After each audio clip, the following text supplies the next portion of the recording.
10 besar sensasi atau simptom anxiety disorder. Mau tahu apa itu? Tonton video sampai habis.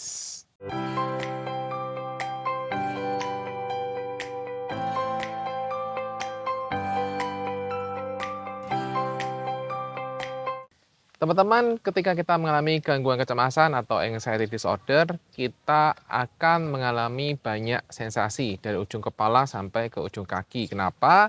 Karena tubuh itu, semua organ fungsi tubuh itu dimobilisasi untuk membuat kita selamat. Sehingga kita bisa merasakan banyak sekali sensasi yang beraneka ragam.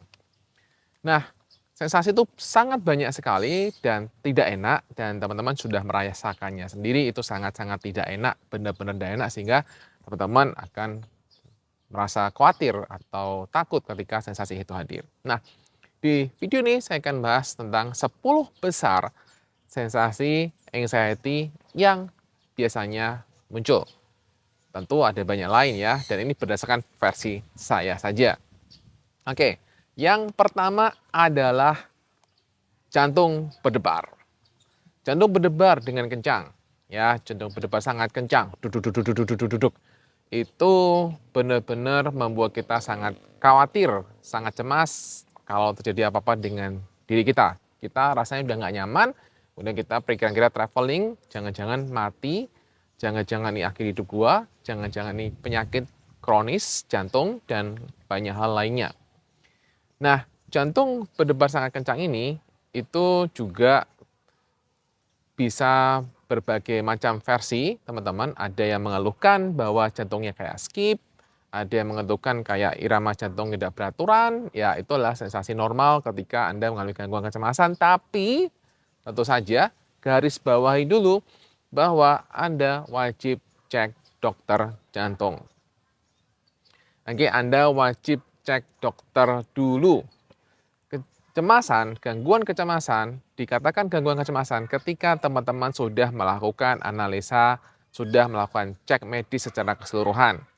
Baru teman-teman dikatakan gangguan kecemasan jika ternyata bahwa semua fungsi tubuh berjalan dengan sangat bagus dan sangat normal sekali.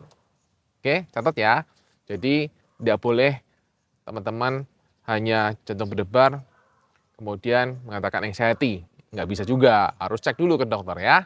Untuk jantung berdebar sendiri, saya sudah banyak bahas video-video itu di sini. Silakan dicek teman-teman, sensasi-sensasi jantung berdebar. Ada saya banyak bahas di sini. Kemudian juga saya bahas di sini. Ya kan? Kemudian saya juga bahas di sini. Silakan kalau teman-teman belum cek, silakan dicek. Silakan ditonton ya. Kemudian yang nomor 2 adalah pusing. Pusing ya, pusing kelengan, merasa seolah-olah berjalan di atas kapal. kayak seakan mau jatuh, sehingga membuat kita khawatir akan jatuh, membuat kita khawatir jadi apa-apa dengan diri kita. Itulah sensasi yang sering juga dikeluhkan oleh mereka yang mengalami gangguan kecemasan. Mereka berpikir ini jangan-jangan ada sakit apa juga dan lain-lain. Ya, itu gangguan kecemasan memang akan sering mikirnya negatif dan negatif. Dan sekali lagi rasanya nggak enak. Jadi membuat kita jadi berusaha untuk menghindari ketika rasa itu hadir. Dan saya juga bahas simptom ini di sini. Silahkan teman-teman cek ya di sini dan juga di sini. Kemudian yang sensasi yang lain, yang ketiga adalah dada nyeri. Dada nyeri di kiri atau di kanan. Kemudian kita akan mikirnya adalah jantung. Kenapa? Karena kita bersamaan dengan itu biasanya ada keringat dingin, kemudian jantung berdegup kencang, dan lain-lain. Sehingga kita akan, waktu di awal pertama kali akan mikirnya ini jangan-jangan jantung. Dan kemudian ketika Anda dicek ke dokter ya paling dikatakan oh asam lambung aja. Sensasi cemas banyak yang mirip dengan gangguan lambung. Oke, jadi kalau teman-teman hanya mengalami sensasi ini atau pusing, jantung berdebar, dan nyeri, tapi kemudian teman-teman nggak ada rasa takut apapun gitu kan, cuma oh kata dokter asam lambung, ya udah asam lambung aja sebenarnya, tidak ada kaitannya dengan namanya gangguan kecemasan.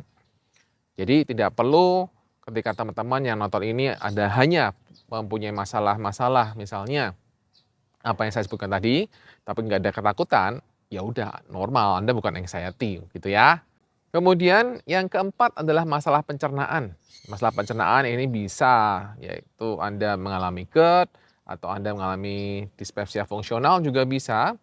Jadi teman-teman ketika teman-teman mengalami gangguan kecemasan, kan teman-teman memprediksikan ada bahaya. Teman-teman kan memikirkan ada bahaya. Maka tubuh akan memobilisasi semua sumber daya untuk membuat kita selamat, sehingga yang terjadi adalah kita akan mempunyai masalah pencernaan karena lambung bekerja tidak optimal. Yang harusnya 100% ya jadi berkurang, gitu kan. Karena apa? Karena semua sumber daya digunakan untuk kita selamat. Dan biasanya teman-teman yang mengalami kecemasan itu biasanya pertama kali kan merasakan sensasi nggak nyaman banget gitu kan. Kemudian kalau ke dokter ya bilangnya, ya ini asam lambung, gitu aja. Kemudian Anda dirawat mungkin, tapi Anda masih khawatir cemas, dan kemudian cemas lagi, ya kan.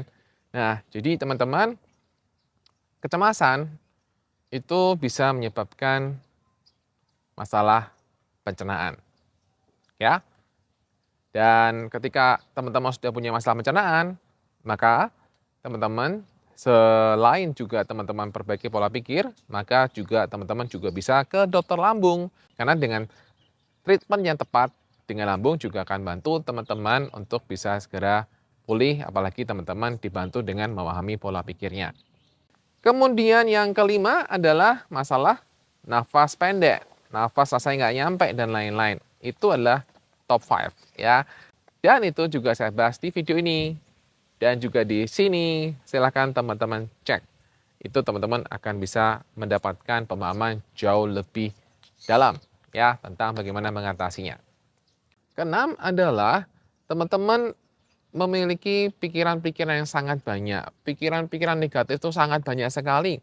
Pikiran-pikiran yang mengatakan nanti kalau ini gimana, nanti kalau itu gimana, nanti kalau sendirian bahaya loh, nanti kalau mau keluar rumah nanti kenapa apa kumat gimana, nanti kalau kamu pergi jalan sendirian nanti akan kumat dan gimana, nanti kalau nggak ada yang nolong gimana, atau pikiran-pikiran yang lain yang seringkali menakut-nakuti dan seringkali datang.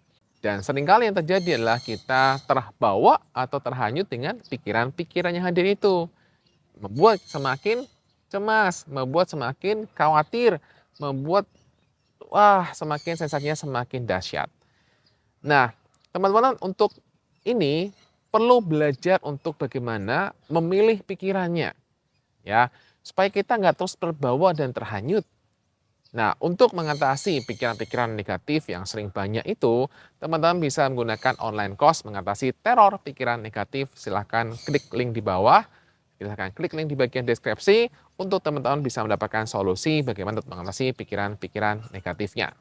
Kemudian yang ketujuh adalah seringkali kita merasa susah konsentrasi, susah mikir, susah untuk mencerna, pikirannya sering kemana-mana. Ya, kita seringkali pikirannya, aduh, jadi kayak ngeblank gitu kan. Kita seringkali merasa sering lupa juga gitu. Nah, itu adalah hal yang juga sering terjadi ketika kita mengalami gangguan kecemasan. Kemudian yang kedelapan adalah lemes. Lemes yang terjadi bisa secara tiba-tiba, lemes yang terjadi tanpa diundang, muncul sendiri, lagi ngapain muncul sendiri lemas, kakinya rasanya nggak bertenaga, rasanya benar-benar kayak nggak ada power gitu kan, sehingga kita jadi benar-benar merasa nggak nyaman sekali dan membuat kita jadi ketakutan. Lemas ini sering banget juga dialami ya. Dan silahkan untuk teman-teman mengatasi lemas, silahkan tonton di video ini. Saya juga udah bahas di video ini. Kemudian yang sering juga dialami oleh mereka yang mengalami gangguan kecemasan adalah masalah susah tidur. Susah tidur banyak banget mereka mengalami masalah ini karena apa? Karena selain juga karena masalah lambung yang belum beres, karena ketika kita punya masalah lambung, maka kita juga akan relatif terganggu ketika malam hari, belum lagi ditambah dengan adanya kecemasan yang membuat kita tegang. Dan kemudian misalnya Anda nggak tidur sudah selama beberapa hari, beberapa minggu, atau beberapa bulan, itu membuat Anda semakin khawatir, semakin nggak percaya diri bahwa Anda bisa tidur, Anda semakin memaksakan diri harus tidur, Anda semakin khawatir ketika menjelang malam, dan ya itu adalah masalah-masalah susah tidur yang sering terjadi dan juga saya bahas di sini. Silahkan tonton. Kemudian yang lain adalah depersonalisasi atau derealisasi, di mana kita merasa bahwa kita seakan-akan merasa mimpi. Kita itu merasa kayak bukan diri kita. Anda merasa kayak numbness, merasa mati rasa. Anda merasa kayak nggak terhubung dengan sekitar. Itu adalah hal yang juga sering terjadi, ya. Dan itu adalah efek dari gangguan kecemasan, itu adalah simptom dari gangguan kecemasan, dan juga saya pernah bahas di sini dan juga di sini. Nah, itulah teman-teman 10 besar dari versi saya. Nah, kalau versi kamu apa? Silahkan share di kolom komentar ya. Dan tetaplah percaya bahwa teman-teman akan lebih baik. Sembuh itu pasti terjadi pada diri Anda. Tetap percaya, jaga keyakinan, Anda baik-baik saja. Demikian, semoga video singkat ini bermanfaat bagi teman-teman. Bye-bye cemas.